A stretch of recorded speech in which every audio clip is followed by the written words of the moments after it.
All right, now we're going to do section 1-2, recognizing arguments and non-arguments. Okay, remember last video I put the stress on, okay, let's see if an argument's a good one. Before you can know if an argument's a good one, you've got to make a decision that there is an argument, right?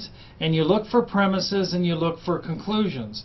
Section 1-2 talks about some material that's helpful. You want to make sure passages you're looking at actually are dealing with an argument, right? Once you know there's an argument, then you want to spend some time looking for the premises, the conclusion, and seeing if it's a good argument. But if there is no argument there, you can save a lot of time. And often, there are certain forms, certain types of passages that if you can recognize these certain types, non-argument forms, then you go, oh, this is not even an argument. This is an expository passage. This is an explanation. This is just an illustration. This is just an isolated statement. I don't have to waste time trying to look for an argument. I can recognize these forms, they're non-argument forms, and so I'm good. So, you know, common sense says if you're going to decide if someone's putting forth a good argument or not, you just want to make sure there's an argument there in the first place. So if you can recognize what you're looking at is a form that is typically considered a non-argument form, you can stop and move on and save your energies. Why waste time deciding if there's a good argument when something could tip you off that it's not an argument at all, so you don't even have to discuss whether it's a good argument or not. Okay, so that's what this is about, is if you're going to dig for premises and conclusion in an argument, well, you first want to be careful, is there an argument here worthy of your attention, okay, and analysis. So that's why section 1-2 is titled Recognizing Arguments and Non-Arguments, okay? And let me read here a little bit. All right, not all passages contain arguments. Since logic deals with arguments, it is important to be able to distinguish passages that contain arguments from those that do not. Okay, that's just common sense. So, when you're trying to decide if there's an argument, overall you're trying to ask yourself, look, does this passage purport to prove something? If it does, then it contains an argument. And to help you determine if you're looking at an argument, you want to keep three things in mind. So really what's going on here is there are three things to kind of check off, or three items to consider that can help you decide whether it's an argument or not. First of all, point one here, statements that claim to present evidence or reasons. Basically, is there a factual claim? Do you see evidence or reasons being presented? Well, that may be a sign that there's an argument. You want to look a little further and say, are they saying these, is the author saying this evidence, these reasons implies something else? But first, see if there's any claims of facts, okay? You got to have a factual claim.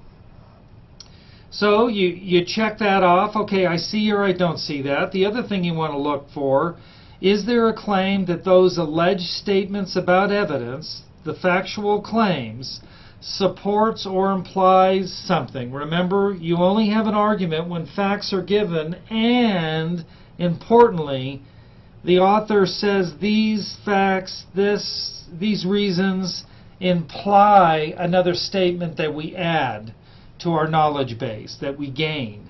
So that's what they mean by an inferential claim, is something being implied by the factual claim. So you want to see if there's facts presented. You want to also see if there's a claim that these facts imply something else, okay, that there's an inferential claim going on for that one there. And what can help you with that? If you see indicator words, therefore, consequently, this could help you decide, yep, they're presenting those facts, but that's usually a sign of an inferential claim when they say, since this and this and this, therefore that. But notice I wrote something here, but be careful. Sometimes someone can say, as a result, I categorically blah, blah, blah, blah, blah. Sometimes people mean that for rhetoric, or politicians may use that. And it's not necessarily meaning a conclusion follows. The book will go into that. Just because you see these indicator words, sometimes it doesn't mean there's an inferential claim of a real tight or good or even a bad logical argument. So that's what I meant by be careful. But if you see indicator words, that could tip you off. There really is an inferential claim. Okay? And sometimes you may not see these indicator words, but you can read it and you go, the author really is trying to use that evidence to prove something. So if you get a sense or you can see they're trying to prove something minus indicator words, then this second part is there. And if you see these two parts, right? The factual claim, which is the premises, right? And it's implying, there's that inferential claim implying something, another statement, then you have a conclusion. That's really what these 2 points, these 2 check marks are talking about, okay? If you see that, you got an argument. Let's say you see facts, you're not really sure, you just see just statements. It could be an evidence, but it's just kind of there. Could be a reason, you don't know, it's just mentioning it. But you notice it seems to be a non-argument form, and you're not so sure about this. This third thing can help you decide if you have enough here or if what you think you're seeing, a factual claim, inferential claim, is there or not. If you're not sure and you go, you know what, I'm looking at this, the more I look at this, and this is like an illustration, or it's an expository passage, or it's a explanation, it's probably not an argument. Okay? So if you look for whether there's a factual claim or not, an inferential claim or not, is this a typical non-argument type of form? Those three together then can help you decide if you're dealing with an argument or not. Now, if you can recognize a non-argument form, duh, it's not an argument, okay? So these three things all together can help you, okay? If it's not an argument, you may see some things that could be facts, but nothing is said to be implied from that. You weren't so sure of the inferential claim anyway, and if you see a non-argument form, it makes you feel a lot more confident. Yeah, I really wasn't seeing an inferential claim. So you all just use these three things here to help you decide. But this third one, what are some of these non-argument forms? Okay, so let's go over these quickly. Typical kinds of non-argument forms. If you really think you're seeing these, it's not an argument, move on, don't waste your time, right? Okay, if you see simple non-inferential passages, warnings or whatever, and actually let's just cross that out because that's an example. Simple non-inferential passages, this just means you have statements, but nobody's saying they imply something else. So they're simple, they're non-inferential, they don't seem to be used by the author to imply something else, which means they're just there. Isolated statements, they're not connected, or they seem to be just loosely connected with other statements. Such passages contain statements that could be premises or a conclusion, but what is missing is a claim that any potential premise supports a conclusion, or that any potential conclusion is supported by premises. You remember, for an argument, you got to have those premises, right? And you got to have the conclusion, and the premises imply the conclusion, right? Then the whole thing is an argument. But if you just have loose statements, yeah, they could be premises, but if they're not connected or implied to something else, you don't know. It could be just a conclusion. You just don't know. It's not an argument. An argument is not just saying something. You want to say something and say, these facts imply this. Then you're getting into the argument territory. And remember, I may be redundant. You may be going, yeah, Dave. How many times are you going to say this? I'm being redundant so you get an argument is a package. What this is basically saying here is you may, if you have a statement, it could be a premise, a fact, big whoop if you're not using the fact for something else. Maybe it's really a conclusion of something. Big whoop if the person isn't making it clear all they are is isolated. They're just parts, and if you don't have the parts connected with this implies that, it's not an argument. So that's really what it's saying, is you don't have enough here, right? If you don't know what's going on, if there is an argument, you don't know if these are statements that could be premises or it's a conclusion. What's missing is any potential premise supports a conclusion, or that any potential conclusion is supported by a premise. They're just isolated, they're loose, you don't know what's going on. So not an argument. If they meant it to be an argument, you can say, look, buddy, you needed to be a lot clearer. Right now, you just have statements. And if you just have statements, I don't know if they're premises, I don't know if they're conclusions. I'm going to treat them as non-inferential statements that make up a passage. Okay? Let's go to the next example. Expository passages. So you went up to your three things. You maybe see a factual claim. You're not sure if there's an inferential claim, and you start noticing, look, I see a topic sentence, and then I see more sentences that just seem to develop the topic sentence. The sentence is expanded, cashed out, fleshed out. The expanded sentences merely develop the topic sentence. They tell you more about the first sentence. So are these things just telling me more about the first sentence? But they're not saying this first sentence implies something else. Then you probably have an expository passage. You could say, thank you, I really understand what that sentence means, and that's good, but it's still just telling me about this sentence, this statement. But you're not then saying it implies another statement, a conclusion, okay? If the expanded sentences merely develop the topic sentence and do not try to prove it, then no argument is being made. Okay, you're not giving reasons, it's just being expanded. So you don't know if it's a premise or a conclusion. Okay, another example, illustrations. A statement about a certain subject combined with a reference to one or more specific examples that merely show how something is done or what something means. So basically you have a subject, it's articulated in a statement, and they're just giving you examples to give you an idea of what that subject matter is about or what the sentence means. Okay? So if you see something, there are many deciduous trees. Deciduous trees, this is better. Deciduous trees lose their leaves in the fall, if I remember my botany, such as maple, locust trees, and ash trees. Okay, that's just kind of, okay, I know what deciduous trees are. These are examples or illustrations. It doesn't really go beyond that, okay? So if you have examples or references to one or more specific examples, it's just an illustration. You're not dealing with an argument, okay? Now, and I'm going to leave this to the book, sometimes an expository passage or illustration can be interpreted as an argument if the subsequent sentences, examples, illustrations are used to prove something, and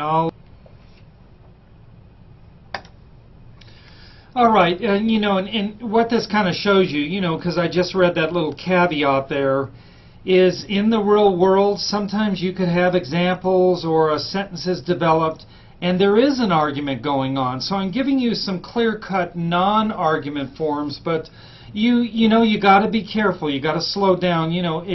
Here's an example of what would be an argument, and they seem to be giving examples. Let's say you said, there are many deciduous trees in the eastern part of the United States.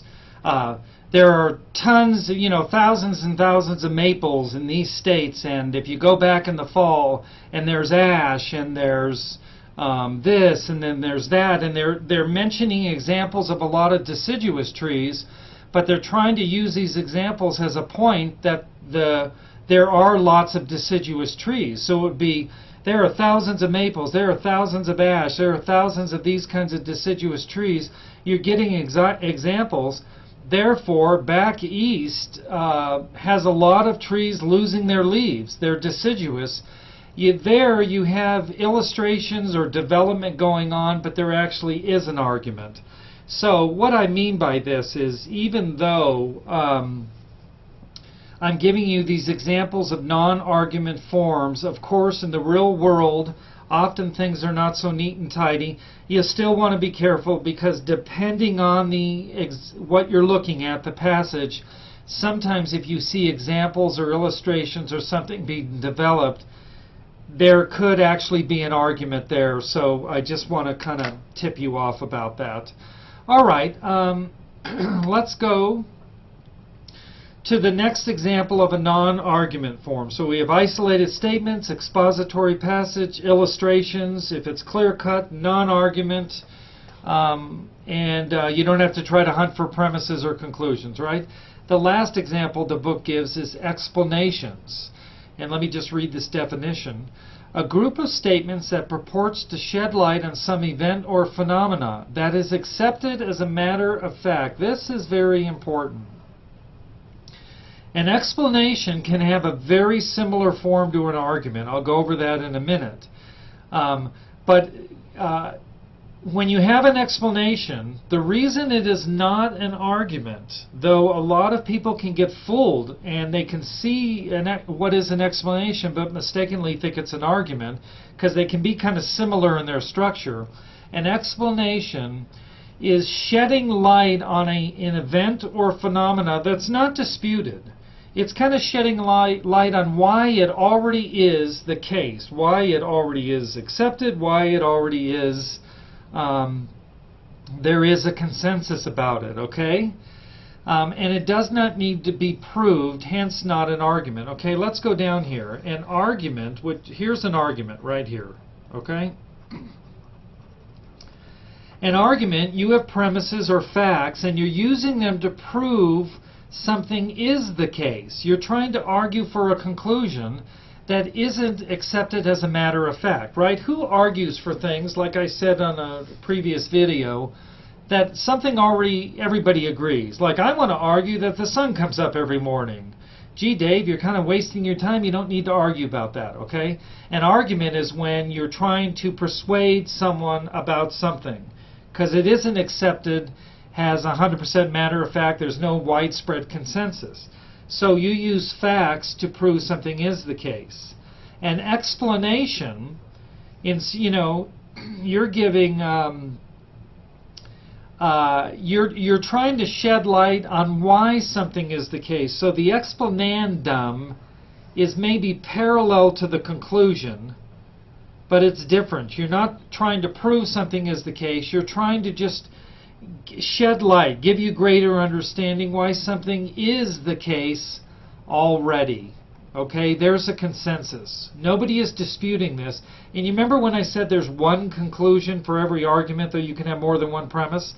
Explanandum, that's singular, maybe that can help you. You're trying to shed light on the explanandum with the explanans. Okay, the explanans, the statement or group of statements that purport to do the explaining, to shed light on, to make sense of the explanandum event, to show why something is already the case, not to prove it is the case.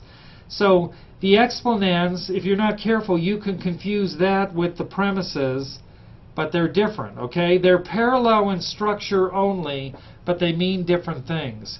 The explanans shed light, tell you more why the explanandum already is the case, but you're not trying to prove the explanandum.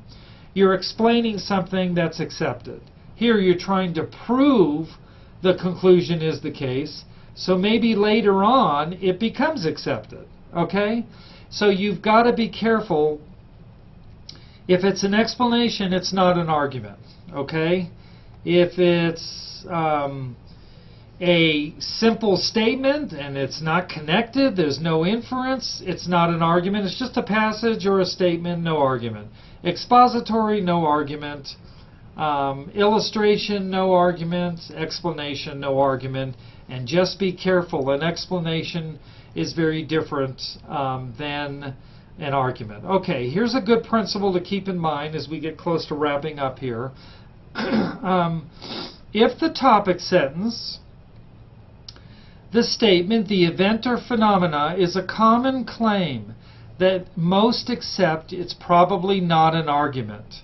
An undisputed event or phenomena tends to be explained with explanans, and an undisputed statement or sentence tends to be made clear with illustrations or further exposition, expansion, or definition.